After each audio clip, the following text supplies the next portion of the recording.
Pennsylvania is expected to be a critical battleground, not just in the race for president, but also when it comes to the Senate contests around the country. And in today's video, we're going to talk about the disparity between the polls for president and the polls for the Senate race, and how likely it is that Pennsylvania sees a split verdict from voters in November, because we have incumbent Democratic Senator Bob Casey running for a fourth term, as well as, of course, Donald Trump running up against Joe Biden on the presidential ticket. So we're going to talk about how Pennsylvania is shaping up coming into November, and how likely a Republican and Democrat winning on the same ballot in Pennsylvania is in November. We're going to get to all of that in just a second, but first, if you're new to the channel, please consider subscribing down below and liking this video if you enjoy.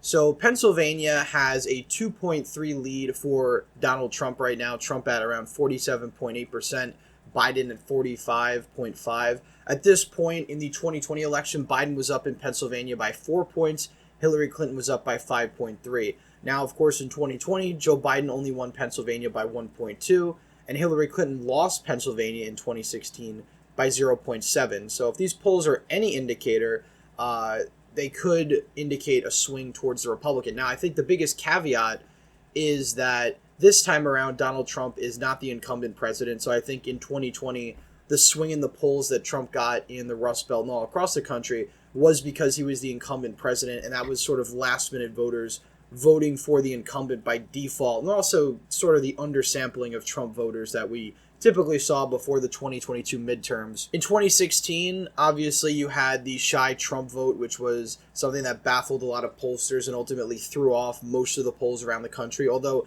right at the end, the polls were starting to get a lot more accurate. The Democratic leads in the Rust Belt had dropped quite a bit, but still in every single swing state, essentially, besides Nevada, Hillary Clinton was up in the polls on Election Day, and then, of course, she ended up losing nearly all the swing states. That determined the winner in 2016. So that's what we're looking at on the presidential level. Now, if we look at the trend over time, we originally started out back in October so about 8 months ago, with Biden at a slight lead, and of course the polls have been shifting over time. The average overall has been shifting over time to Biden, Trump, Trump, Biden, and now, of course, Trump is taking so far the biggest lead he has in Pennsylvania in the last 8 months. Now, that's obviously not good news for Joe Biden, because obviously Pennsylvania is one of the most important states in the country. If Joe Biden loses Pennsylvania, he's going to lose the election, because we're going to look at the election map a little later.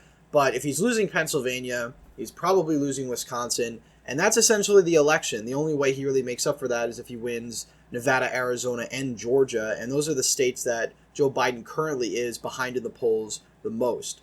So that's what the presidential contest in Pennsylvania looks like. If we take a look at the race for Senate, it's a much different story.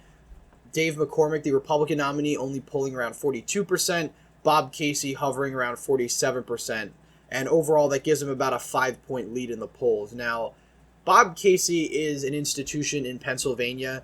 He's a fairly popular Democrat, although I think this cycle is definitely going to be his closest yet, and the polls back that up. His favorability is pretty mediocre at this point in time compared to where it was at, say, 2018, when he last won re-election by 13 points against a Trump-endorsed Republican candidate. So things are a bit different this time around. Also, Bob Casey has never had to be on the same ballot as Donald Trump, and if Donald Trump somehow wins Pennsylvania, Casey is going to have to take a chunk of Trump voters, which is certainly possible. Again, he has outrun the presidential ticket before, as we're going to look in a little bit, but I certainly think somebody like Trump brings out a type of electorate that is less likely to split ticket overall. And in 2016, you saw a fair amount of split ticketing when it came to, auditor general or treasurer, for example, where Democrats were winning. But in 2020, all of these statewide races were very, very close. Even the attorney general's race, which Josh Shapiro ended up winning at the end of the day, I'm pretty sure was only a 4-point margin of victory.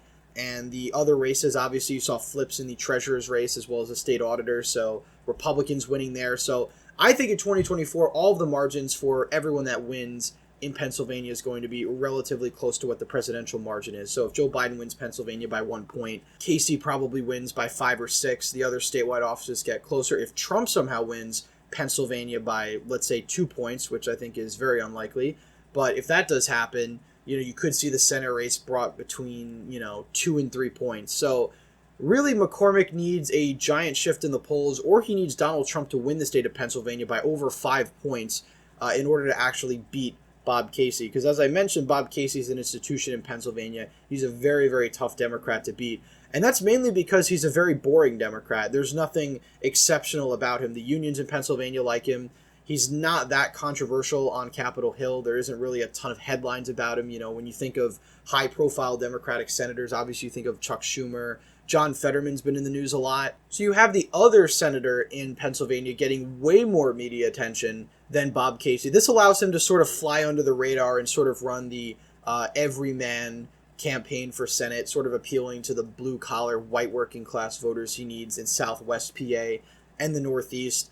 And so far, there's really no signs that he's doing bad with those voters. Again, he's winning statewide by 5 points. Now, granted, the one Cook Political Report poll that has Casey up by 8 definitely brings up the average quite a bit. But I think these polls are fairly believable. Now, if we take a look at the election map overall, back in 2016, this is what a Trump plus 0.7 margin of victory looks like. Most of the geographic area of Pennsylvania is safe Republican. You just have these pockets of blue areas. Scranton, for instance. You've got this border county along New Jersey, where the Poconos are, Monroe County.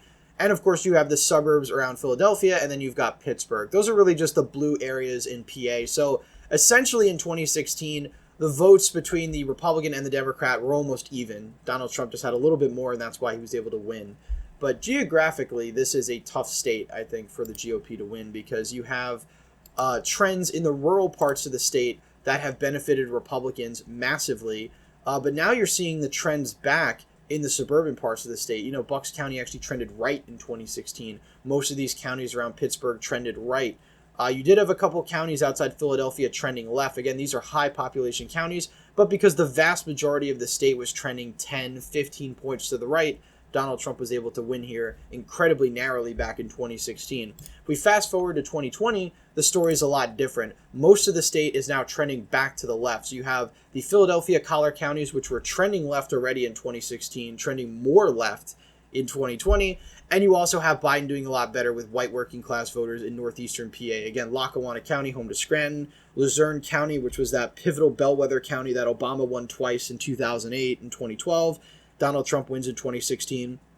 He wins it again in 2020, but by about a 5-point less of a margin there. So overall, most of Pennsylvania trending back to Joe Biden. That's why I said in a previous video, Donald Trump needs to work out his white working class outreach, because those are the voters in and around places like Scranton, Monroe County. These are places where he needs to win, or at least get a lot closer if he wants to carry Pennsylvania as a whole, because the Philadelphia collar counties are not trending any more rightward. In fact, they're trending quite the opposite. So, you know, if Donald Trump wins Pennsylvania, a Donald Trump victory map, I think, would be higher margins in the Northeast, probably getting Lackawanna County down to 4 or 5 points again, similar to Hillary Clinton, probably winning Luzerne County by 20. You have to win Northampton County probably by several points. Get closer in Lehigh County, maybe bring that down to 5 points. So basically, you're looking at a map that's quite similar to the 2016 map. Of course, the Philadelphia suburban counties,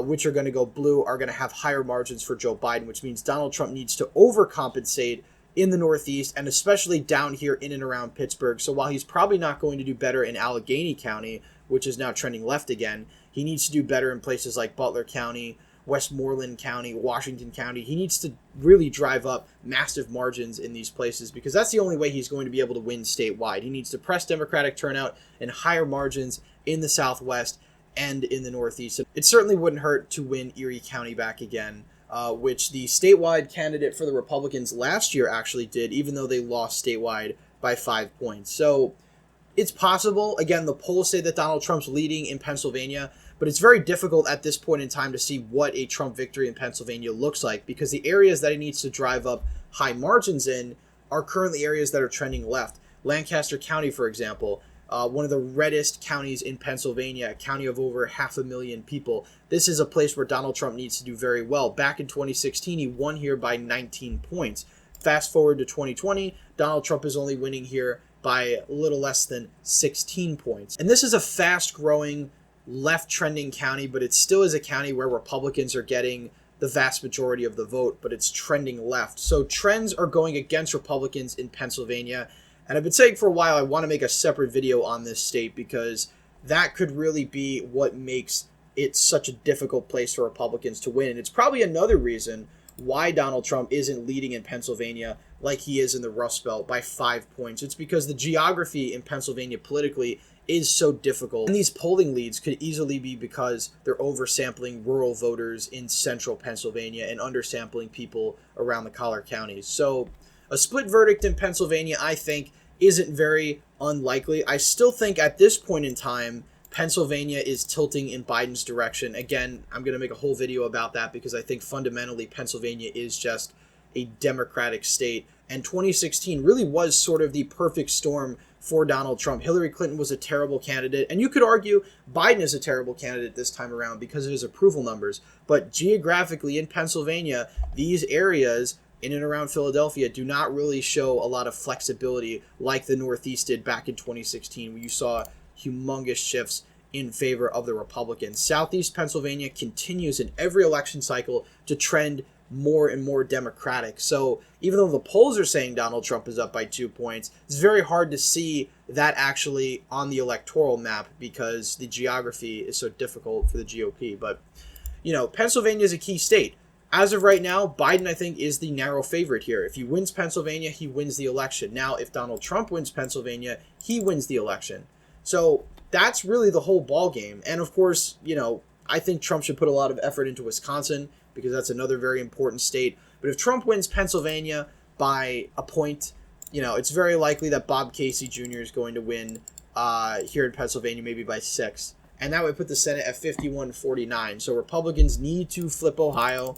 I still don't really see enough evidence that they're going to do that. Ohio is a very red state, but the Republicans have put up a very weak candidate against sort of the Bob Casey of Ohio, which is Sherrod Brown, who's consistently an overperformer, survived in 2018, which again was a blue wave, but you know, this was a state that voted for Donald Trump very heavily. He won very easily. And then of course, obviously you had Bob Casey do very well back in 2018, as we mentioned. So it's very possible we see a split verdict. At this point in time, I'm still a believer that I think Democrats are going to win on the presidential level as well as Senate. So at this point in time, I don't see a split verdict. But, you know, coming from Pennsylvania, it wouldn't be that surprising. Now, I will put in the caveat, if we go back to 2016, Donald Trump won the state of Pennsylvania by 0.7, but Pat Toomey also won, and he almost won by 2 points. So the Senate and the presidential level in Pennsylvania have gone hand in hand. The same thing happened back in 2012, the last time we had a presidential and a Senate race in Pennsylvania. Mitt Romney lost the state of Pennsylvania by over 5% on the Senate level. The Republican nominee lost by around 9 points. So Bob Casey has been a consistent overperformer, and Pennsylvania was a lot bluer in 2012 than it is now. So again, if Donald Trump wins the state very narrowly, there's still a high possibility that Bob Casey's winning by 4 or 5 points. You know, he's going to be able to win probably a sizable minority of Trump voters, probably in Western PA and Northeastern PA, as I mentioned earlier, because that's really his base of support. He still has a lot of support with the unions and sort of the white working class. That's also an area where Donald Trump has some crossover support. So as of right now, I think Pennsylvania goes blue in both races. Obviously, there's still months and months to go. If the polls improve for McCormick and we're starting to see a larger shift in Trump's direction on the presidential level, maybe that will change. But I think at this point in time, both races are currently leading towards the Democrat. Anyway, that's it for today's video. Please give a thumbs up if you enjoyed, subscribe to the channel, hit the bell notification so you miss any more videos I put out. As always, again, thank you all for watching, and I hope to see you in the next one.